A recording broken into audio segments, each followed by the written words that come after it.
Good afternoon. Mr. President, fellow delegates and friends, it's an honor to be with you today. And it's wonderful to be here in the great city of New York. Once again, this week, New Yorkers showed us how to be resilient and resolute in the face of violent extremism. On behalf of everybody in this room, let me say directly to the people of New York, you are a model to the world, and we thank you.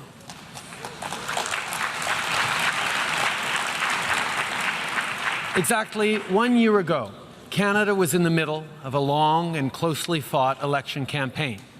78 days on the road, and I can assure you, in Canada, there are 78 days worth of roads. It is the responsibility of a leader to spend time with the people they were elected to serve. If you want the real stories, you have to go where people live. Coffee shops and church basements, mosques and synagogues, farmers markets, public parks. It was in places like that that I got the best sense of what Canadians were thinking and how they were doing. And through the politeness, because we Canadians are always polite even when we're complaining, I learned a few things. I talked with people my age who were trying to be hopeful about their future but found it tough to make ends meet even when they were working full-time. I heard from young Canadians who were frustrated, who told me that they couldn't get a job because they don't have work experience, and they can't get work experience because they don't have a job. I heard from women and girls who still face inequality in the workplace and violence just because they are women, even in a progressive country like Canada. J'ai rencontré des parents qui travaillaient fort pour donner à leurs enfants toutes les chances de réussir, every chance in mais qui ont life, peur que every leurs chance to be efforts successful, but who ne were seront pas afraid suffisants. that their efforts would not be enough. J'ai eu l'occasion de partager des repas I avec had des an aînés à la opportunity to retraite share a meal qui ont with travaillé fort friends who are toute leur retired, vie, who'd worked hard qui all of sont their maintenant lives, de se and rendre who à are des now banques alimentaires. having to go to food J'ai eu banks. trop de conversations I troublantes had avec les too Canadiens many au cours des troubling dernières conversations with Canadians années. over recent years, Elles ont mis aussi quelque chose au but clair pour they moi. also made something clear to Les me. Canadiens croient encore au Canadians progrès. still believe in Ou du moins, progress, or que le at least progrès they est possible. believe that progress is Mais possible. cet optimisme But this est mêlé à optimism beaucoup d'inquiétudes. is also mixed with a great Les number of Canadiens ne sont pas les concerns. seuls à se sentir And comme ça. Canadians not the only Ces ones to sentiments feel sont like this. présents partout. These feelings Cette are present anxiété everywhere. est une This réalité. anxiety is a When reality. leaders are faced with citizens' anxiety, we have a choice to make. Do we exploit that anxiety, or do we allay it? Exploiting it is easy. But in order to allay it, we need to be prepared to answer some very direct questions. What will create the good, well-paying jobs that people want and need and deserve? What will strengthen and grow the middle class and help those working hard to join it? What will build an economy that works for everyone? What will help to make the world a safer, more peaceful place? To allay people's anxiety, we need to create economic growth that is broadly shared, because a fair and successful world is a peaceful one. We need to focus on what brings us together, not on what divides us. For Canada, that means re-engaging in global affairs through institutions like the United Nations. It doesn't serve our interests or the world's to pretend we're not deeply affected by what happens beyond our borders.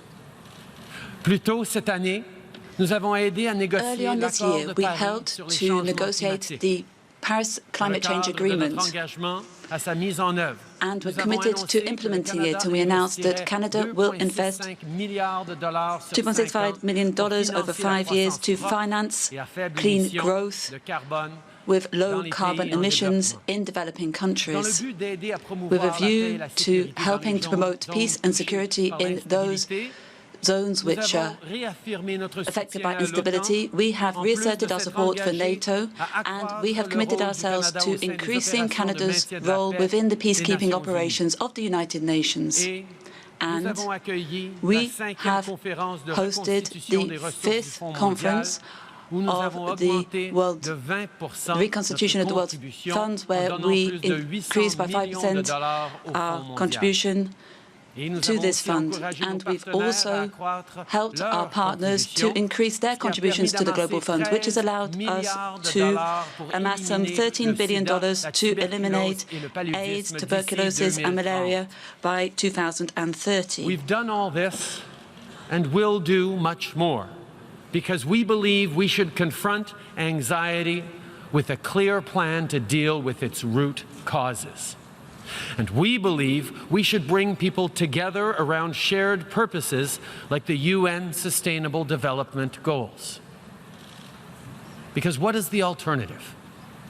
To exploit anxiety? To turn it into fear and blame? To reject others because they look or speak or pray differently than we do? You see, in Canada, we got a very important thing right. Not perfect, but right. In Canada, we see diversity as a source of strength, not weakness. Our country is strong not in spite of our differences, but because of them.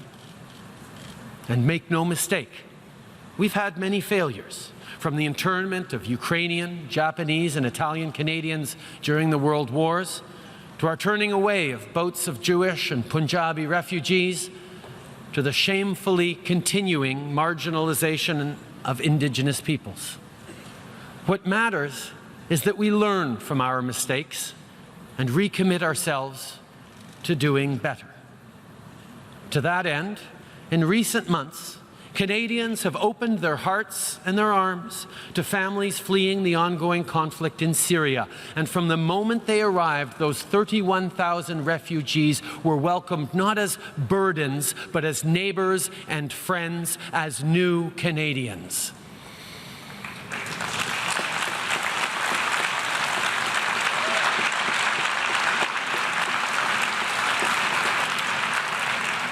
Cet effort a rassemblé les Canadiens. This effort has brought together Canadians in an almost unprecedented way. The government has been working with business people, with committed citizens, with civil society to assist the new people coming to our country to adapt themselves to their new country. But our efforts will only be successful once these refugees have been well established as full members of the Canadian middle class. And I want you to know that this objective is one which is within our grasp, not because of what we have done, but because of what these people are bringing themselves. Refugees are people with the same hopes and dreams as our own citizens. But while our people have felt anxiety, Syrians faced catastrophe. Do you want to know where the Syrian middle class is? Well, they're living in refugee camps in Turkey, Lebanon, and Jordan. They're moving across Europe looking for a place to set down roots, to get their kids back into school, to find steady work, and to become productive citizens. Refugee camps are teeming with Syria's middle class. Doctors and lawyers, teachers and entrepreneurs. They're well educated, they work hard, they care about their families, they want a better life, a safer and more secure future for their kids, as we all do. So when I say that I hope that Syrian refugees that we welcomed will be soon able to join our middle class, I'm confident that we can make that happen, and we'll do it by offering them the same things we offer to all our citizens: a real and fair chance at success for everyone.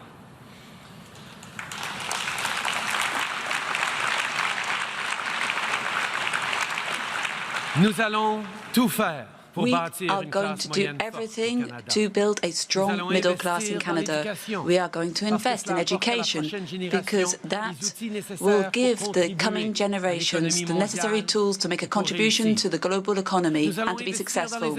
We're going to invest in infrastructure because that will create good jobs which are well paid for the middle class, and that will contribute to making our community one of the best places to live and work and invest. We are determined to build an economy which works for everyone, not only for the richest 1%, so that each and every person can benefit from economic growth.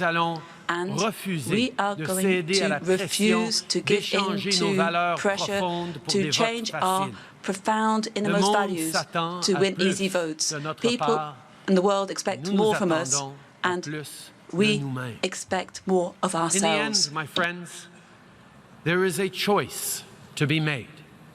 Strong, diverse, resilient countries like Canada didn't happen by accident, and they won't continue without effort. Every single day, we need to choose hope over fear, diversity over division. Fear has never created a single job or fed a single family. And those who exploit it will never solve the problems that have created such anxiety.